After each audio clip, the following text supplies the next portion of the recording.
یہ اونٹ تیری شکایت کر رہا ہے۔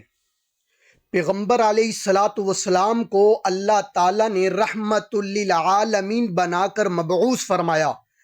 آپ بے شک انسانوں کے علاوہ جانوروں کے لیے بھی رحمت ثابت ہوئے ہیں۔ ایک دفعہ آپ ایک انصاری کے باغ میں تشریف لے گئے۔ باغ میں اس کا اونٹ بھی موجود تھا۔ اونٹ نے جو ہی آپ کو دیکھا تو بے قرار ہو گیا اور زور زور سے ڈکارتا شروع کر دیا۔ اس کی آنکھوں سے آنسو بھی جاری ہو گئے اور وہ رونے لگا۔ آپ اس اونٹ کے پاس گئے۔ اونٹ نے اپنی گردن آپ کے قدموں پر رکھ دی اور آنسو بہانے لگا۔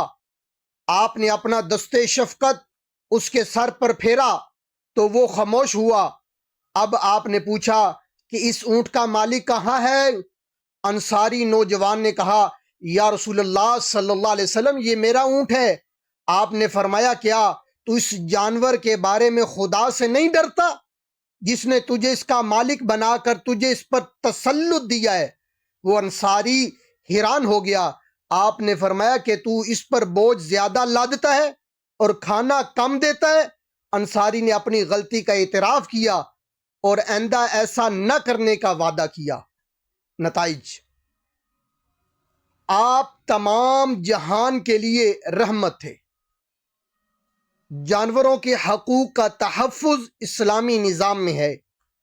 آپ کی اخلاق عالیہ اور رحمت اور شفقت آپ کا معجزہ کہ جانور کی بات سمجھ لی۔ مزید اسلامک ویڈیو دیکھنے کے لیے چینل کو سبسکرائب کریں۔